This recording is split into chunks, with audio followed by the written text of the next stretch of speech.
Busqué entre ellos un hombre que levantara un cerco y se mantuviera firme sobre la brecha delante de mí. Ezequiel 22:30. Empiezo esta carta con un llamado fuerte y claro para vosotros, mis hijos y hermanos en Cristo, hombres católicos. No dudéis al entrar en la batalla que se pelea alrededor vuestro, la batalla que está hiriendo a nuestros niños y familias, la batalla que está distorsionando la dignidad tanto de hombres como mujeres.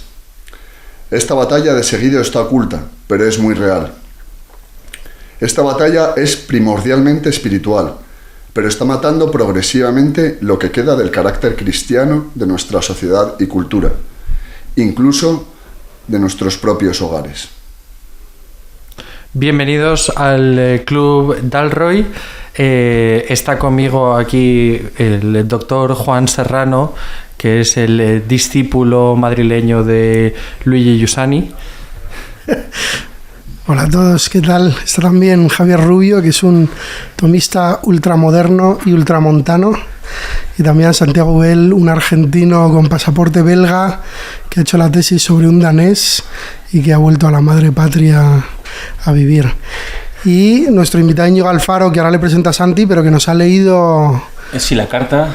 Es una exhortación apostólica del obispo de Fénix. Vale. A los varones de su diócesis. De la diócesis. Y eso nos pone además un poco en el contexto de lo que vamos a hablar hoy en el Club Dalroy. Estaba aquí al lado mío Íñigo Alfaro. Íñigo Alfaro, no sé cómo presentarlo. Ya habéis visto que lo hemos traído porque vamos a hablar de la masculinidad y tiene una voz muy masculina. Luego lo ves y no es tanto, no es tan así. Pero la voz sí que engaña. Y el traje de baño menos. Y yo le llamaría el último reducto de la escuela austríaca. Siempre que viene al Club Dalroy presencial a fumar en pipa a mi casa, pues acaba discutiendo con alguien sobre las bondades del capitalismo, que no nos convocan hoy. Hoy vamos a hablar de otro tema. Íñigo, vamos a hablar de la masculinidad. Como bien decía esa carta, esa exhortación apostólica del obispo de Phoenix, es un tema hoy bastante en boga, bastante de moda, ¿no? El tema de la masculinidad, de la crisis de la masculinidad. Entonces nos parecía una cosa interesante para plantear hoy. Así que nada, bienvenido Íñigo. Gracias, Santi. Contamos con tu voz masculina para este tema. Muy bien. No sé si empezar planteando precisamente esto, ¿no? La situación actual de la masculinidad y por qué parece que está en crisis. ¿Qué pensáis sobre esto? A mí me interesa mucho, el otro día escuché un podcast americano muy interesante que se llama Know Your Enemy. Son dos demócratas progres que leen textos de los republicanos, de la parte más conservadora americana, sobre diversos temas, y precisamente comentaban dos libros sobre masculinidad que han salido, hay uno de 2006 me parece y uno más reciente, en el lado conservador, ¿no? Y ellos lo comentaban estos libros y tal, y una de las cosas que decían, que me llamó mucho la atención, es que dicen, claro, la masculinidad es un tema muy importante, ellos lo reconocían, pero la izquierda no tiene un discurso sobre ella. Parece que es todo hegemonía de la derecha, ¿no? La derecha sí que tiene una narrativa, un discurso sobre la masculinidad, y la izquierda no, y entonces ellos de alguna manera intentan, después de hacer estos comentarios a estos libros, hablar desde sus propios paradigmas, pues qué entendían por la masculinidad, o cómo lo veían, o por qué es importante hablar sobre ella y tal. Y lo curioso es que los dos, esto lo podéis escuchar en este podcast Know Your Enemy, acababan diciendo, en el fondo, volviéndose a la figura masculina de sus propios padres. Y lo más curioso es que cuando hablaban de ellos, pues los dos eran muy arquetipos, muy estereotipos de hombre, incluso tradicional, conservador, de llevar a sus hijos a casar y tener un poco la autoridad en casa y cosas así. Pero lo que a mí me chocaba era ¿por qué tiene que haber esta división? ¿Por qué no es algo más universal? ¿Por qué la izquierda tiene que hacer un propio discurso, la derecha tiene que hacer otro discurso, cuando es algo, ¿verdad?, que es tan universal, tan... Yo creo que aquí lo complicado también es un poco distinguir de síntomas de causas, porque no son estrictamente lo mismo. O sea, yo constato que la crisis de la masculinidad va unida a una crisis, a lo mejor por hiperatrofia, pero no deja de ser una crisis de la feminidad y también de la familia, y fundamentalmente de la familia. También constato que hay una crisis de la referencia masculina, ¿no? En otras épocas pues estaba la referencia del gentleman inglés, o estaba la referencia del caballero, o estaba una referencia noble, ¿no? Una especie de aspiración social de un caballero, de un hombre que representa todos los valores de lo masculino hacia lo cual podemos aspirar. Y que en el fondo muchas de esas referencias históricamente dependen de cómo aterrizamos el modelo de Cristo en una sociedad cristiana a la coyuntura histórica de cada circunstancia. Y yo constato que hoy a lo mejor nos faltan esas referencias, o nos falta al menos la voluntad general de aspirar a ese tipo de... Entonces se habla mucho a veces dialécticamente del, pues eso, el macho testosterónico contra el hombre blandengue, ¿no? Como si fueran dos especies de estereotipos viciados, extremos, pero no parecemos tener claro cuál es el justo medio, cuál es la referencia, ¿no? Claro, yo por recoger el guante de la pregunta de por qué hemos llegado a esta crisis, o sea, y yendo un poco por la línea de Javier, yo creo que, como dice el inicio de esta carta, que es muy interesante, es muy recomendable su lectura, bueno, pues la historia de la humanidad es la historia de la lucha entre el bien y el mal, ¿no? Y bueno, pues el mal, aunque ya sabemos que está derrotado de antemano, pero bueno, en esa lucha va probando distintas armas, ¿no? Y yo creo que una de sus favoritas, y recientemente descubierta, por lo menos en términos históricos de la humanidad, es oscurecer distintas realidades, ¿no? Y una de ellas es la masculinidad, porque quizá adelantando algo de este tema, yo creo que hay una cuestión que es muy propia del hombre, que es defender lo suyo, ¿no? Defender a su familia y llevarla por el camino del bien, ¿no? Y creo que esto es una cosa, bueno, pues que a los aliados del mal no les gusta, ¿no? Entonces, eliminar a ese guerrero, que es el varón, más allá de estereotipos, ¿no? Como decía Javier, no se trata de tener la tableta, de estar... No, es un guerrero en un sentido espiritual. Eliminarlo del campo de juego, hacer que ser guerrero sea algo esencialmente malo, pues le facilita mucho el trabajo, ¿no? Casi como si la lucha en sí misma fuera mala, ¿no? Y que tiene mucho que ver con varias cuestiones de la modernidad, yo creo, ¿no? O sea, como que se ha dado la vuelta a algunas cosas. Se ha puesto de relieve desde el 68 para acá de un modo muy evidente, pero incluso ya desde antes, la rebeldía como valor, por ejemplo, ¿no? La rebeldía no tiene valor en sí mismo, sino en función de aquello contra lo que te rebeles, ¿no? Si te rebelas contra el bien, lo que eres es estúpido, ¿no? O sea... Y del mismo modo, la exaltación del pacifismo como principio universal, ¿no? E incluso en ámbito cristiano, creo yo, o confesional. O sea, equiparar el cristianismo con una defensa de la paz a toda costa, con una visión ciertamente ingenua o naif, tiene algo que ver remotamente con esto. Pero rescato también otra cosa que decía Íñigo, que me parece interesante, esto de que el enemigo, de muchas formas, pretende o ha descubierto que tiene el arma de oscurecer algunas figuras que son relevantes, y en este sentido decía Íñigo, la del varón como guerrero, que puede ser también la del varón como el que ordena, como el que, ¿no? el garante de la paz, para la cual requiere a veces del uso de la fuerza, ¿no? Y creo que esto a mí me hace preguntarme, que lo comentábamos antes también, cómo era en el origen esta figura masculina. Esto es, cómo Dios ha pensado la sociedad y el núcleo de la sociedad, que es la familia, y cómo ha pensado que sea la participación del varón específicamente en el plan de la salvación y de la mujer en el plan de la salvación. Yo creo que este puede ser un tema también muy interesante. Sí, yo desde el punto de vista... ayer lo estaba hablando, de hecho, con uno de mis maestros de la universidad, el profesor Carmelo Pandolfi. Desde el punto de vista teológico es muy interesante. Además, fijaos cómo todos hemos puesto en esta especie de enfrentamiento de lo masculino o del hombre frente a este enemigo. Todos hemos hablado de un enemigo, porque a veces tendemos a culpar a la sociedad o tendemos a culparnos a nosotros mismos, a nuestra naturaleza caída, que parte de culpa tiene, pero realmente el que mueve los hilos detrás de todo esto es el diablo, el enemigo antiguo. Y es muy interesante porque Carmelo Pandolfi me decía que nosotros estamos hechos a imagen y semejanza de Dios que es Padre, ¿no? De Dios que ordena el mundo, ¿no? Que por supuesto crea, pero que también ordena el mundo. Y el demonio, de alguna forma, dentro de su perversión, trata de ocupar el papel de Dios, o trata de ejercer un dominio tiránico sobre la creación, desempeñando un papel burdo, absurdo de Dios, ¿no? Y como Dios es padre, pues el demonio tiene que ser una especie de forma perversa de padre que no es realmente un padre. Y por eso el demonio el diablo está tan empeñado en generar seguimiento, de una idea falsa de Dios, o de una idea falsa de paternidad. Y por eso también el demonio está tan interesado en herir y en tocar la raíz de aquello que nos hace ser mejores, y eso es el hecho de que estamos hechos a imagen y semejanza de Dios, ¿no? Por supuesto, siempre va a cortar en la vía de la gracia, pero luego, más allá de la vía de la gracia, aquello en que nuestra naturaleza nos hace ser mejores seres humanos, que es el hecho de que estamos hechos a imagen y semejanza de Dios, y que por lo tanto, como hombres, estamos destinados a la paternidad.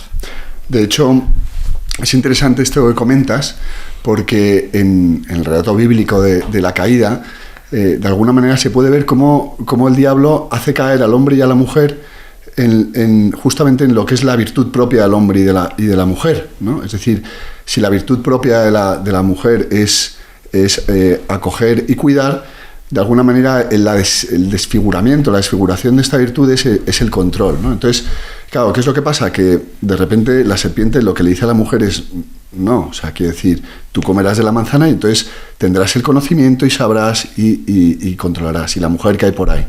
Y ese diálogo entre el hombre y la mujer, entre la serpiente y la mujer, lo están teniendo delante de Adán.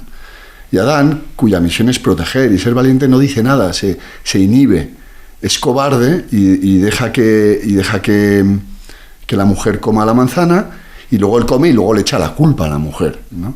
Entonces, es interesante, ¿no? Porque justamente esto que dices, el enemigo del hombre y de la mujer va a hacerle caer justo en aquello que es más propio de él. Perdón que me cuele aquí, es que justo en relación con esto que decía Javier y que luego ha retomado Íñigo, el otro día estaba escuchando uno de los últimos capítulos del podcast de Christopher y Wendy West, que se llama Ask Christopher West, que es muy bueno. Creo que se llamaba Untwisting the Twisted, ¿no? O sea, como desenredando lo enredado.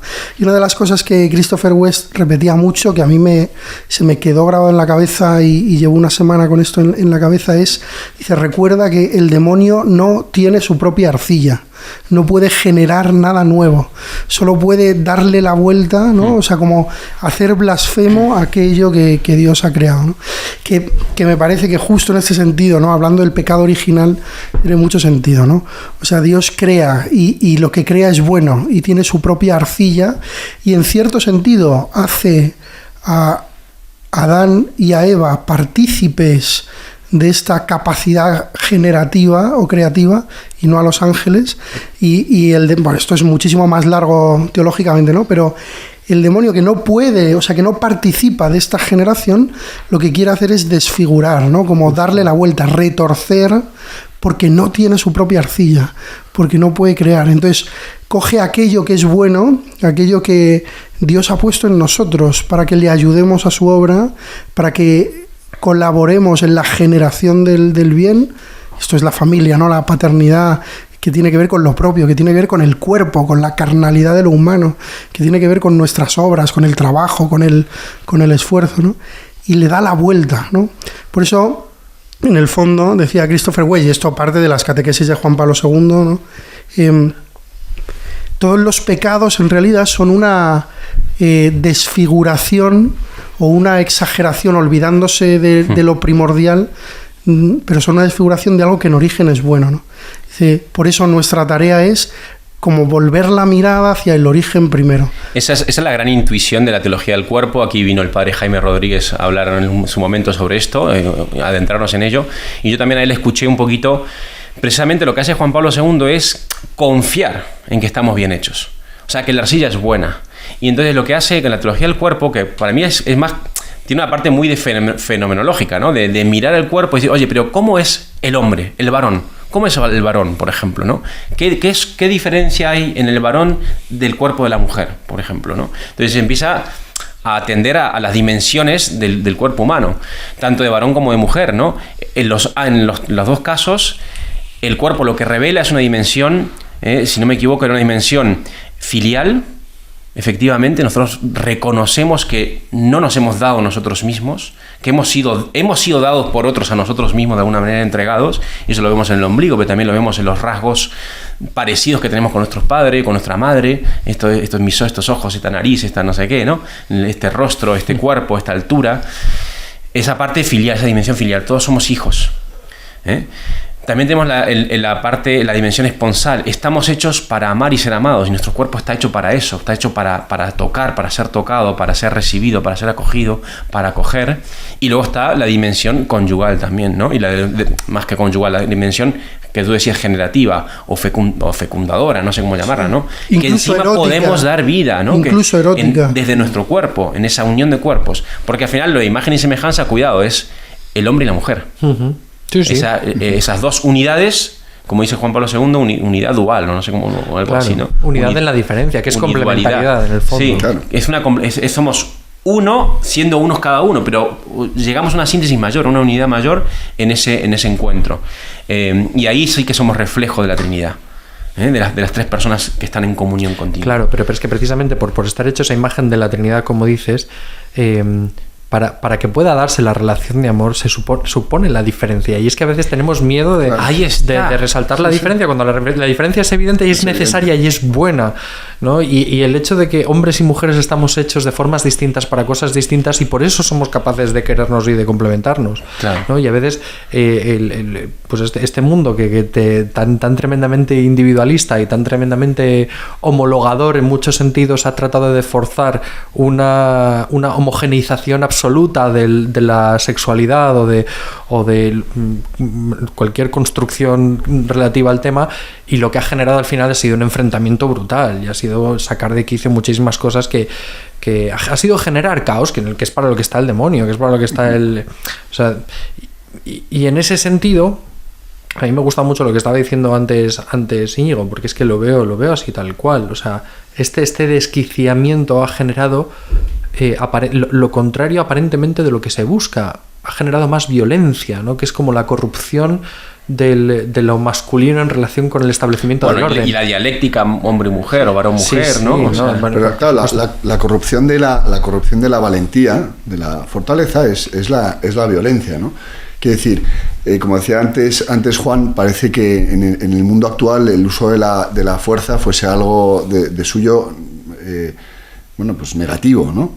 Algo que no se debe hacer, pero esto no es así. Lo que pasa es que efectivamente existe un uso racional de la fuerza y para establecer el orden, y existe uno irracional, y eso es la violencia, ¿no? Uh-huh. Entonces, claro, como se ha roto eso en el varón de manera específica, pues de alguna manera vemos que aparecen esos dos extremos, ¿no? El varón apocado y el violento, cuando son caricaturas, ¿no? Como tú decías, Javier, antes. Y cuando hablamos de varón apocado, yo aquí también no solamente estamos hablando del hombre blandengue, estamos hablando también del hombre que es incapaz de asumir un compromiso para toda la vida, que deja a su mujer a la primera de cambio porque se le cruza otra más joven o más guapa, o esa especie de fobia al compromiso, de incapacidad del hombre para pues eso, ponerse a responsabilizarse de las decisiones que toma y asumir un estilo de vida realmente coherente, que es increíble, pero también tiene su punto de paradójico, ¿no? Que el matrimonio es una institución históricamente que históricamente ha protegido precisamente la estabilidad familiar y la estabilidad, la relación con la mujer. ¿no? Que la mujer se queda en casa con los niños, el que se sale de casa es el hombre, y sale de casa pues un poco a hacer lo que le dé la gana, en cierto modo. Entonces es esa cobardía que te impide a ti responsabilizarte de lo que has dejado en casa y de que tu paternidad y tu masculinidad está al servicio del hogar. Sí, y además es una forma infantilizada, es una incapacidad de hacerse adulto al final, esta falta de compromiso que dices tú. Porque es verdad que ahí en el hombre hay, por cómo está hecho, ese impulso a salir de su casa, la casa de sus padres, de enfrentarse con el mundo, de alguna manera domeñar el dragón, ¿no? Que es un poco también muy épico, muy arquetípico, ¿no? De ir y vencer los obstáculos, pero para poder volver y fundar una casa, para poder volver a casa. Pero esta salida del hombre es clave.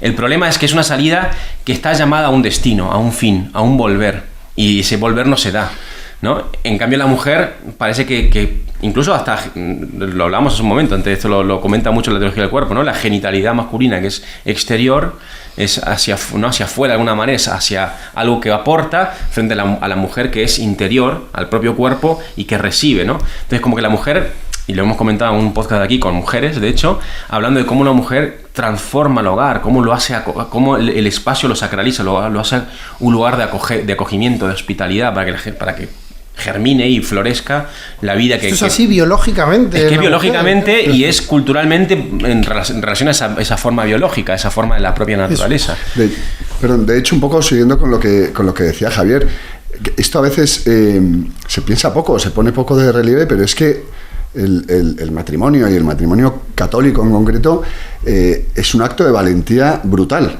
porque tú en el fondo cuando te casas, lo que dices es: voy a estar aquí siempre, pase lo que pase.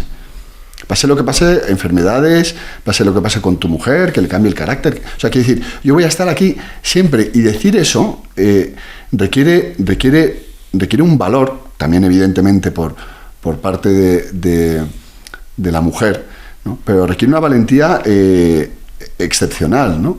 Y probablemente, de nuevo, volvemos al tema del enemigo, ¿no? Por eso el enemigo va ahí, porque si minas esa valentía, pues efectivamente, en vez de hombres, te encuentras con adolescentes de 40, 50 años que se les cruza una chica por delante y se van, ¿no? Porque no tienen esa valentía, esa fortaleza que realmente nos exige vivir la vida como una aventura, porque realmente, y yo creo que los que estamos aquí, desde luego a los que, pues a ti, Santi, te conozco un poco más, creo que nuestras familias son auténticas aventuras. O sea, quiero decir que ninguno de nosotros, cuando empezó este viaje, que es el matrimonio y la familia, pensaba que iba a acabar, que iba a estar ahora como estamos, con las alegrías, las dificultades que cada uno afronta, que tiene una riqueza que, francamente, yo personalmente nunca me lo hubiese imaginado, ¿no?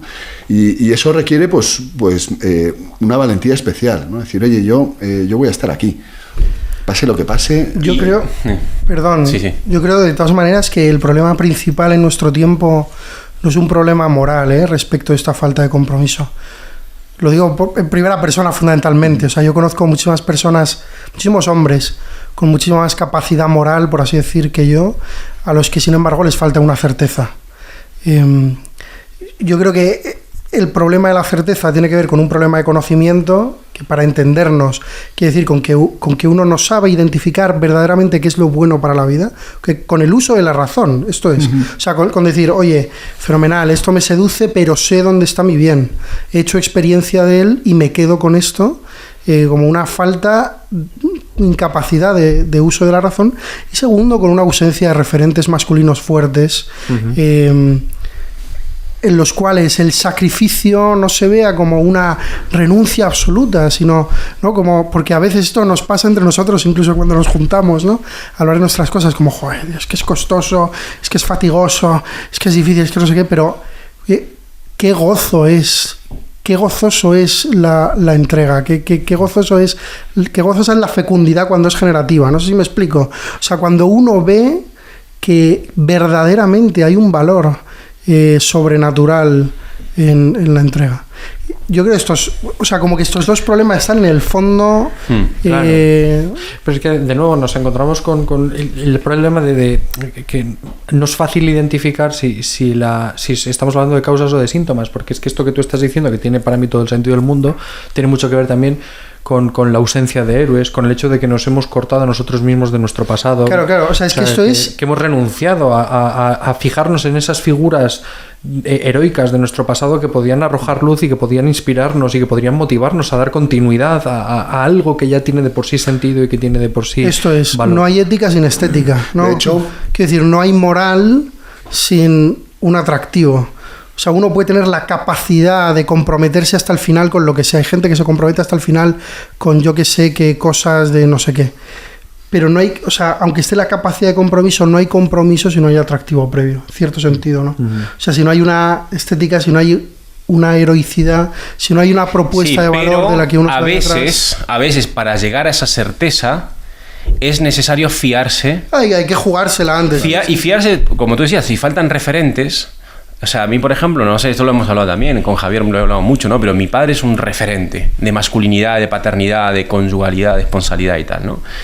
Y entonces, claro, yo sin verlo claro, tengo ese referente y me puedo fiar. Y digo, todavía igual no he experimentado las mieles de esta entrega, de esta forma de ser fuerte, de esta forma de velar por mi familia, lo que fuese, que no ha sido el caso, ¿no? Pero tenía ese referente antes de entrar en el matrimonio. Yo tenía un referente y decía, oye, esto es posible y esto es atractivo, ¿no?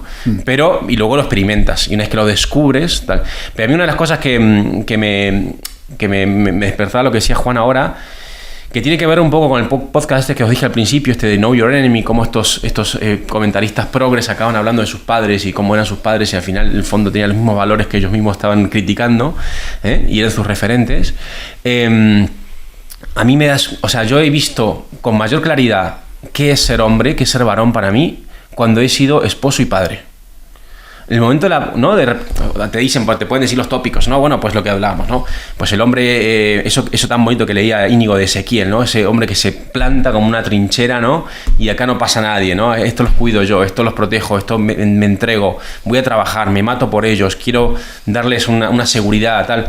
Pues todo eso, de repente, cuando eres padre, es que te nace. Cuando tu mujer está frágil, débil, ¿no? Y claro, está pariendo, no puede ni o sea, es que yo, desde ese preciso momento, como que tienes que dar un paso.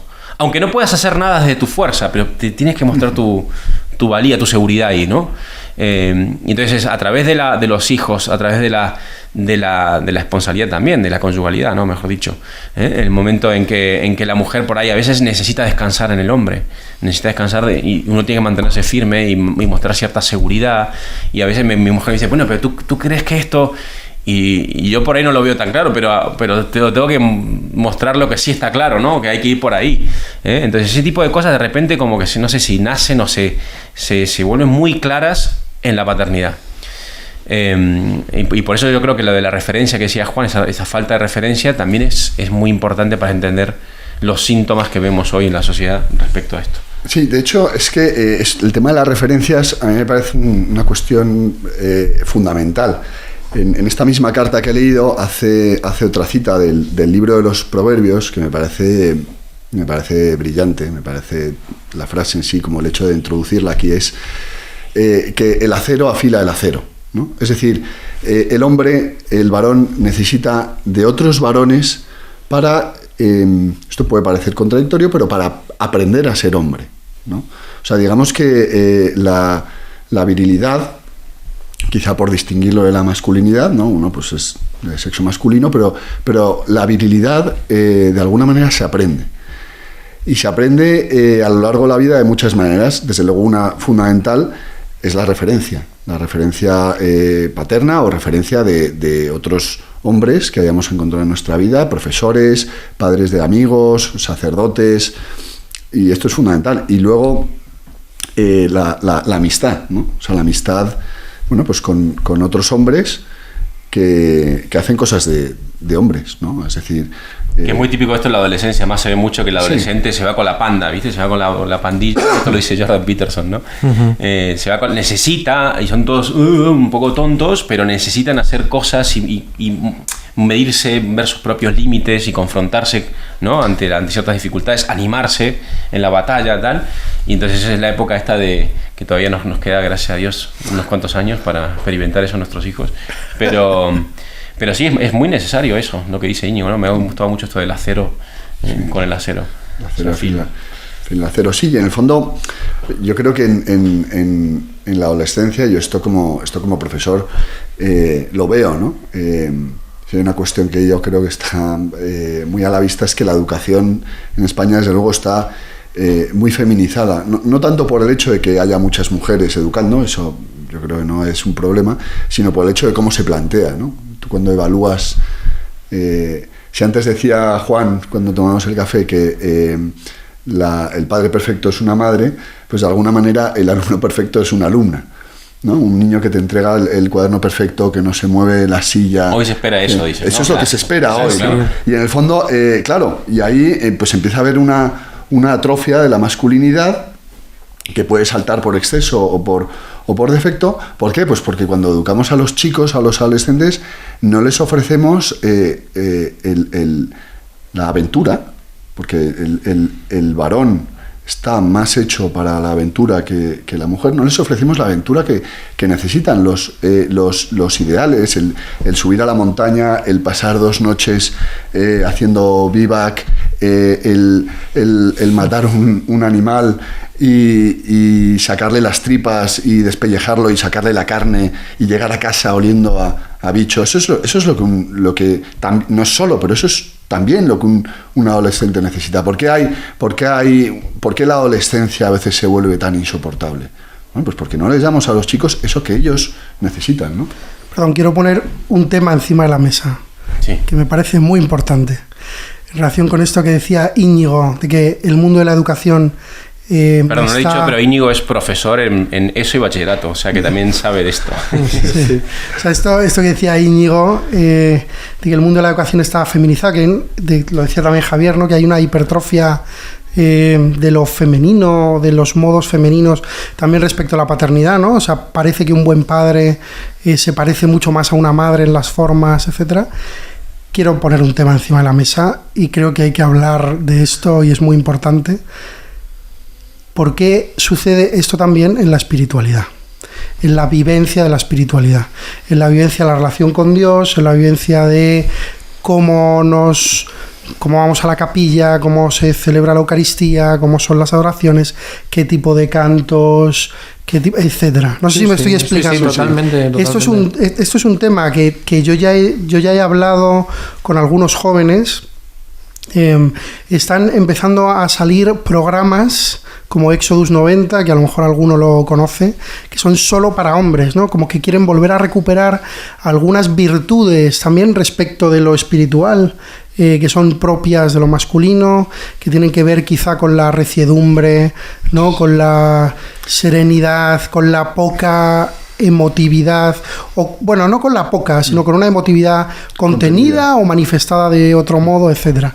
Y quería poner, aprovechando que hablamos hoy sobre la masculinidad, este tema encima de la mesa. Esto es interesantísimo. O sea, perdón, yo me puedo equivocar, pero lo tengo bastante claro. Es porque yo creo que claro, la Iglesia vive en el mundo. Y lo que pasa y lo que pasa en el mundo, pues la Iglesia también se ve influida por eso. Y claro, ese discurso sobre el tema de la fuerza y de la batalla espiritual, pues se ha perdido en la Iglesia, ¿no? O sea, sí, Dios es amor y está muy bien y es verdad, pero que pocas veces se nos dice a los hombres y a los adolescentes que estamos en una batalla espiritual. O sea, es decir, que hay que dar... No solo por el hecho de dar un ideal bonito, no la batalla tal, sino porque es que es así. O sea, estamos hechos para la batalla y la Iglesia es un bastión de esa batalla espiritual que en gran medida ha dejado de hablar de ello. Y entonces eso hace que, perdón por la expresión, pues que el mensaje cristiano para el hombre de hoy en día pues piensa mucho sex appeal. O sea, que decir, pues todo se vuelve un poco ñoño, ¿no? Y pues eso a los hombres no nos gusta, ¿no? Y vamos, no sé, es mi particular visión de de ese tema, ¿no? No sé cómo... O sea, yo sí, pero también tengo algo en que ser contra todos vosotros, los tres, que habéis estado muy entusiasmados. Yo solo he planteado una pregunta. No, pero también hay una relación, que en relación con Dios la iglesia es mujer. Sí. O sea, la iglesia recibe, acoge la gracia fecundadora de Dios. Y en tu vida espiritual tú también experimentas eso. Al final sabemos que en tu crecimiento espiritual no depende de tus méritos, de tus fuerzas, de tu voluntad, sino que requiere también el saber acoger ese don que Dios te da y te hace. Entonces, por un lado está esa parte, lo que no quita que evidentemente haya dimensiones espirituales propias de la persona masculina. Esto es que haya por supuesto. Sí. Pero Santi, esto yo creo que nos puede llevar a un falso dilema, porque sí, una cosa no quita la otra. Y de hecho, pero es complementario. Si tú piensas, además yo esto es una cosa sobre la que he pensado bastante, tú fíjate en los grandes místicos que ha tenido la Iglesia, ¿no? Tú fíjate en una Santa Teresa de Ávila, una Teresa de Lisieux o una Teresa Benedicta de la Cruz. Fíjate en los grandes místicos que ha tenido la Iglesia, que ha tenido la tradición de la Iglesia, ¿no? Pues desde el Padre Pío, Meister Eckhart en la Edad Media, o los enormes Tomás de Aquino y Buenaventura. San Ignacio de Loyola incluso. San Ignacio de Loyola, Juan de la Cruz. O sea, tú dices, y además, y esto te lleva rápidamente a la figura del hombre fuerte y la mujer fuerte. Fuerte desde un punto de vista espiritual y moral, no desde un punto de vista físico, obviamente. Y ahí la diferencia se ve clarísima. Tú dices... y no son cosas radicalmente distintas ni opuestas, son complementarias. No son complementarias.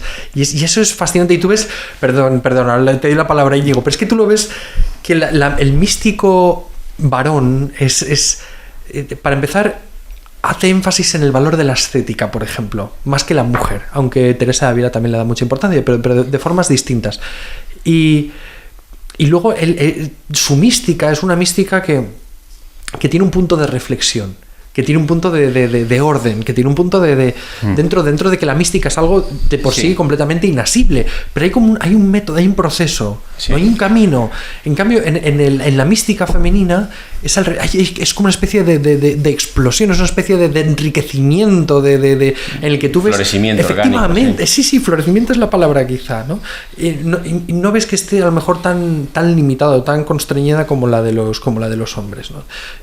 Y tú dices, ¿es una mejor una...? No, de hecho son muy parecidas muchas veces la una con la otra, pero son claramente distintas. De hecho es que me estaba mordiendo la lengua porque yo creo, lo pienso mucho, hay una... A veces las palabras valentía y fortaleza se utilizan así de una manera un poco indistinta, pero yo creo que entre valentía y fortaleza se da un poco la misma relación que entre el hombre y la mujer y el varón y la iglesia. Valentía significa... La virtud de la valentía es perseguir un bien sin importar el mal que aceche, mientras que la fortaleza es la capacidad de resistir el mal, ¿no? Hay un matiz ahí de conquista y de defensa. Y yo creo que eso, que evidentemente el hombre y la mujer son valientes y fuertes, pero de distinta manera, ¿no? Es decir, el hombre es el que sale de la muralla, el que va a la conquista, el que defiende, y la mujer es la fortaleza, ¿no? Donde el guerrero encuentra su reposo, ¿no? Entonces la iglesia, que tú decías antes, de alguna manera es esa fortaleza, donde el hombre se ve sanado de sus heridas, donde se ve completado, donde se ve realizado. O sea, no salimos a la batalla por batallar, no, salimos a la batalla porque hay algo más grande que nosotros que hay que defender y que es lo que nos reconstruye y nos reintegra, ¿no? Y yo creo que eso que tú decías, yo lo he pensado mucho desde luego en la relación hombre-mujer, ¿no? Creo que la mujer, nuestra mujer, es el lugar donde reposamos, donde tal y como somos, con nuestras heridas, con nuestro cansancio, y la iglesia es un poco lo mismo. O sea, la iglesia nos acoge con las heridas del combate o las que traigamos de serie o nuestras miserias. Con el matiz de madre, quizá. Sí. Más que de mujer. Bueno, las madres son mujeres, ¿no? Entonces, sí, pero tu mujer no es tu madre. Sí, efectivamente, correcto. Pero... Y de hecho hay otra problemática aquí con la masculinidad, ¿no? El querer casarte con tu madre. Que esto cada vez se ve más, pero no abro ese melón. Digo, porque este matiz es interesante, porque cuando hablas de valentía y fortaleza, que me ha interesado muchísimo como esta distinción, yo por un lado decía, sí, pero el hombre también es protector, es defensor de su casa, o sea, es el que o sea, el que tiene como la llamada, al menos históricamente ha sido así, de que el enemigo entre, ¿no?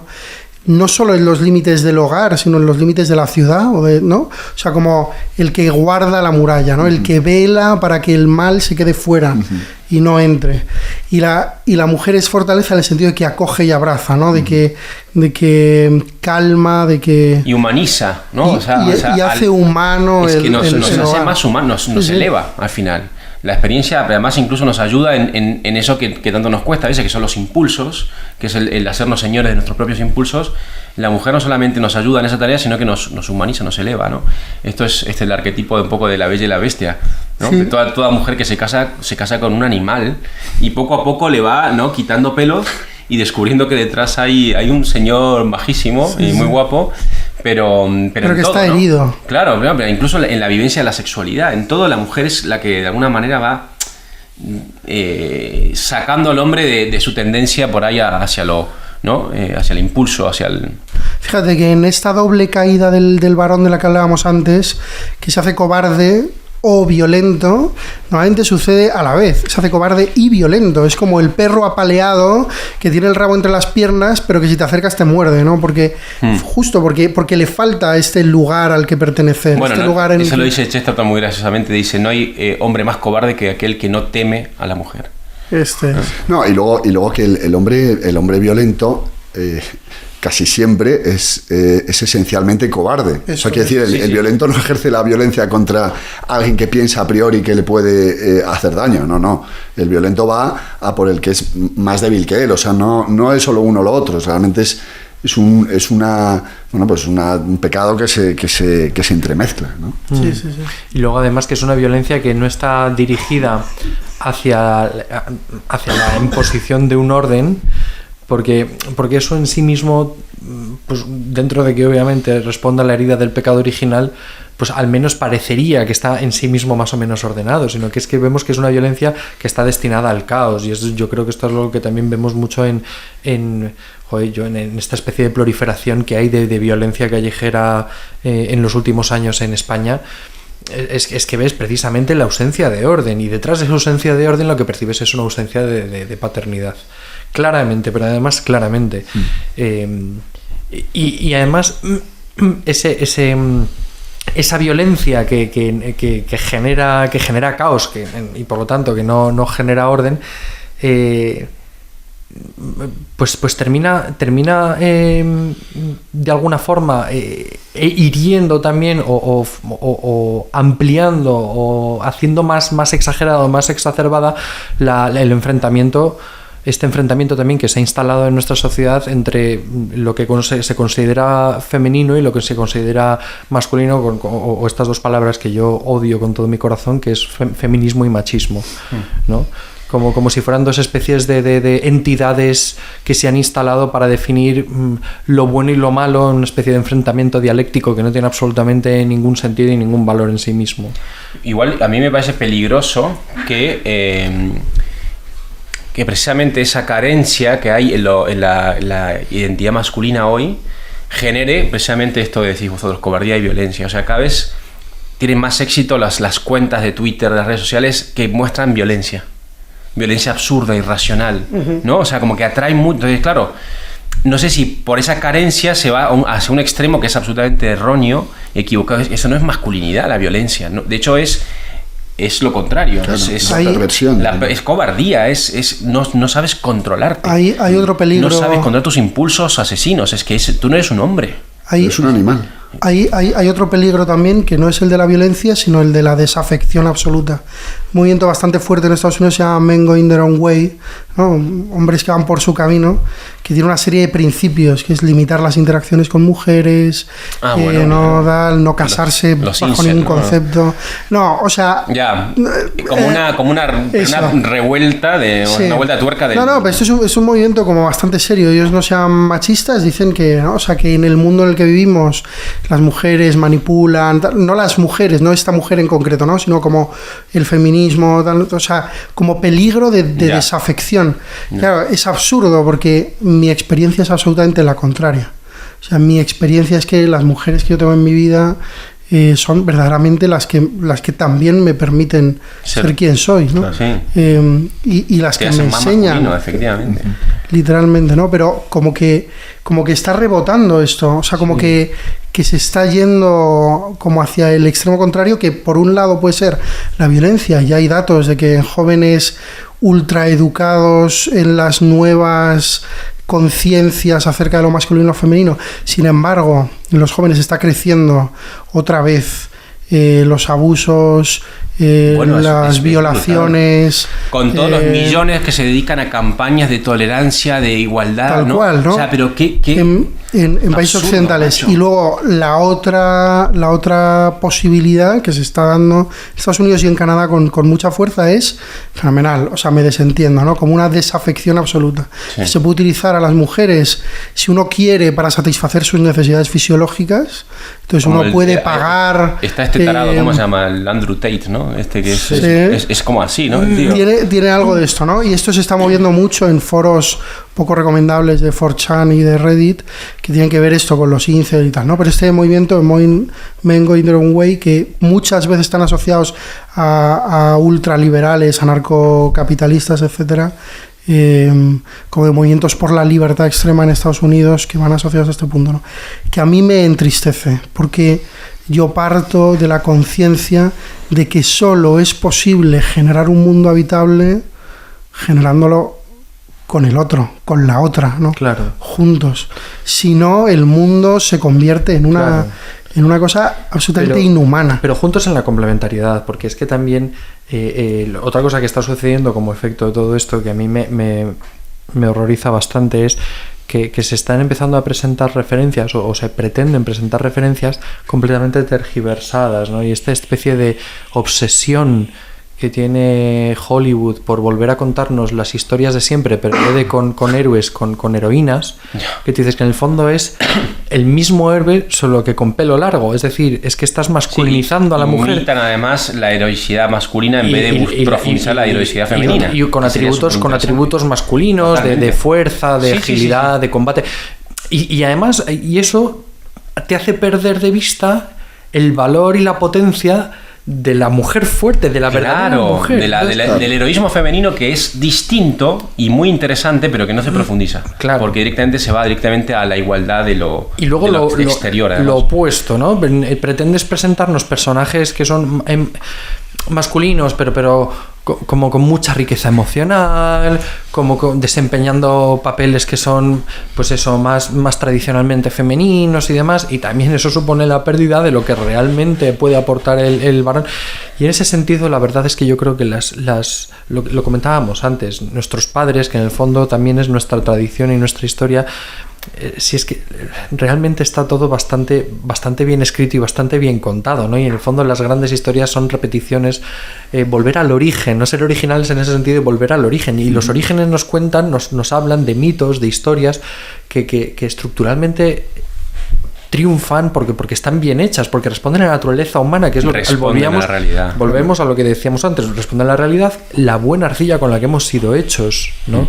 Que Dios nos ha hecho de esta manera por algún motivo, ¿no? Y a mí me parece me parece muy triste, por ejemplo, y esto se da, que haya mujeres que consideren que la ausencia de una mujer desempeñando el papel de, por un ejemplo tonto, Thor, suponga un vacío, un detrimento en la manifestación de lo femenino, por decirlo de alguna manera, cuando es que es algo que no tiene ningún sentido. Pues a mí me gusta tanto, y perdón por sacar el tema, que a lo mejor está un poco metido con calzador, pero es que me encanta que en el Señor de los Anillos el anillo tienta a dos personajes que son prototípicamente masculino y femenino y que son muy poderosos en su propio orden, que son Gandalf y Galadriel, y las tentaciones son distintas, ¿no? Y la tentación de Gandalf es: yo sería peor en el ejercicio del dominio tiránico que Sauron. O sea, yo sería peor rey, peor tirano en el dominio, en el ejercicio de ese orden despótico que el Señor Oscuro. Y Galadriel, ¿qué es lo que dice? En el trono del Señor Oscuro sentarás a una reina y todo el mundo se obsesionará con su belleza y con su... Es que la tentación es distinta, porque es que somos distintos, claro. y tiene que ser así. Uno es masculino y uno es femenino, ¿no? Y claro, tú dices, cuando presentas por sacar un poco el tema también, presentas a una Galadriel que en vez de ser esta elfa reina poderosa, una dama que hace temblar, vamos, los cimientos del mundo, presentas a una mujer que te hace 2 volteretas y le clava la espada a un troll. Estamos hablando de los Anillos de Poder. Estamos hablando de la nueva serie de los Anillos del Poder. Que ya hemos hablado en el primer podcast, de hecho, sí, un poquito. Bueno, pero estas cosas... Sí. Estás devaluando el papel la potentísimo, la riqueza del papel femenino, claro, de Galadriel.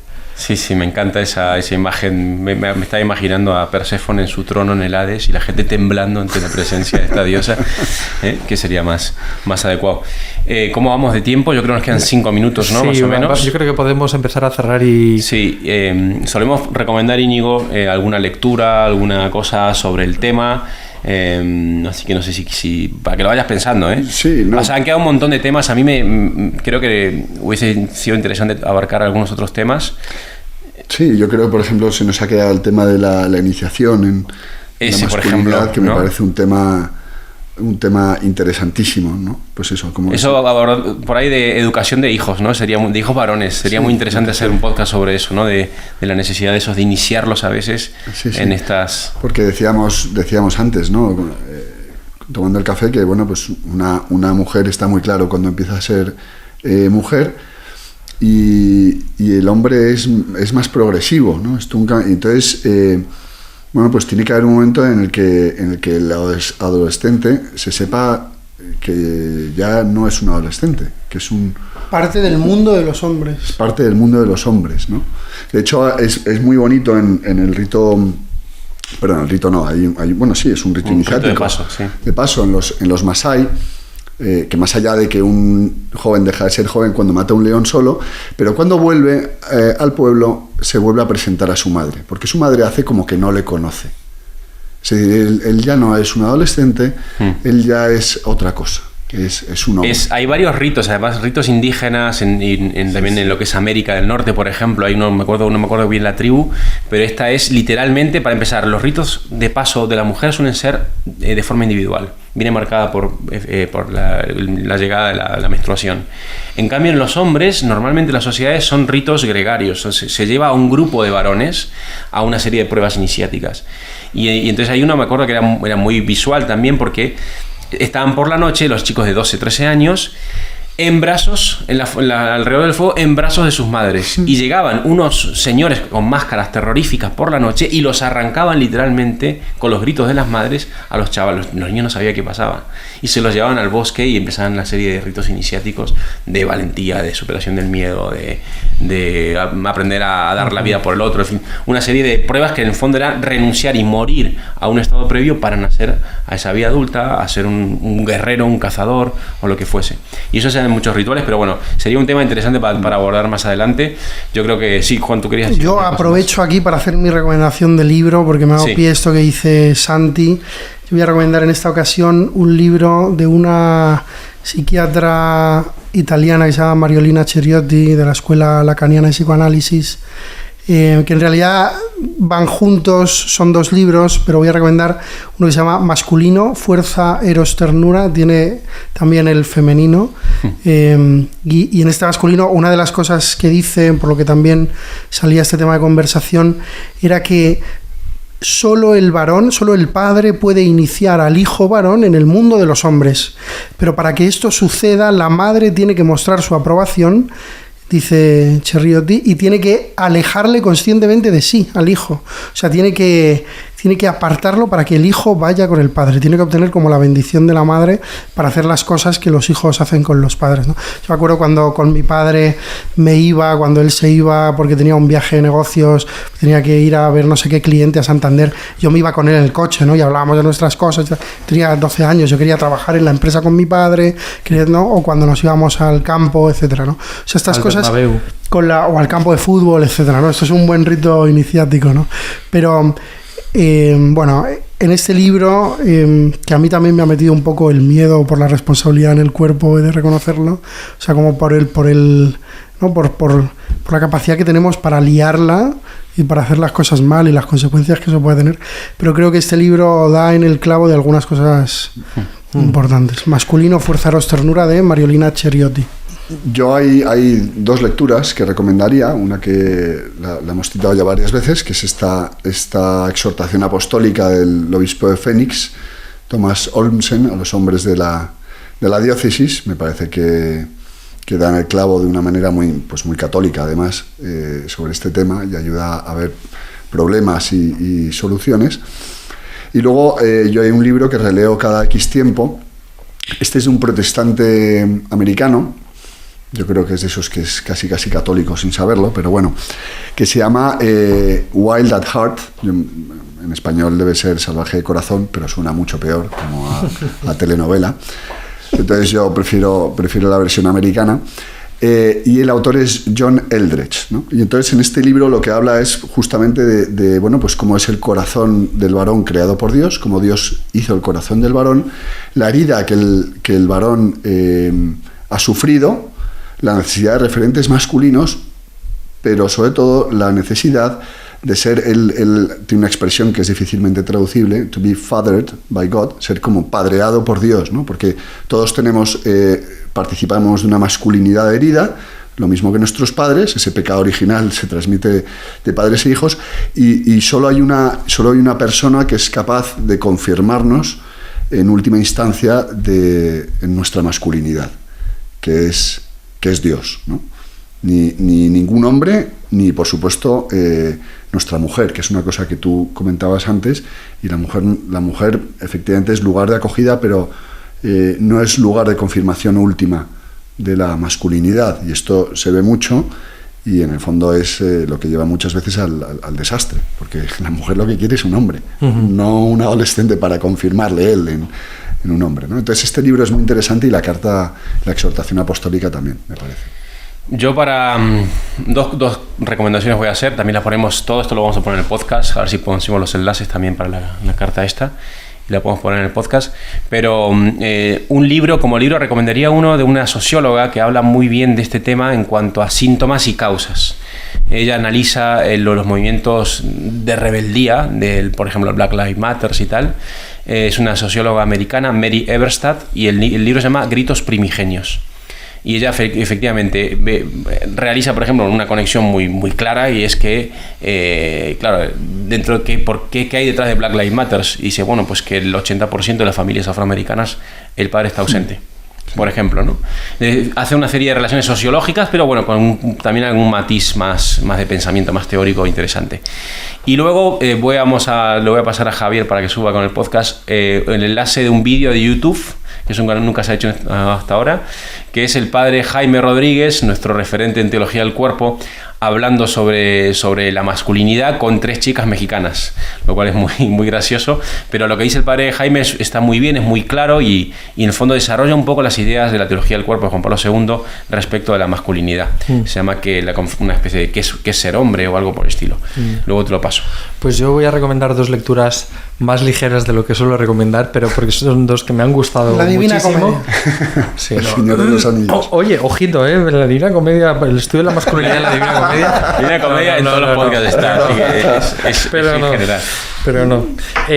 Uno es Whiskas Satisfyer y Lexatin, de Esperanza Ruiz, que es formidable. Es una recopilación de artículos de Esperanza, y tiene varios dedicados al hombre ideal o a los valores masculinos o tal, que valen su peso en oro. A mí me han encantado, son buenísimos, además, porque estoy de acuerdo con el 99% de las cosas que dice.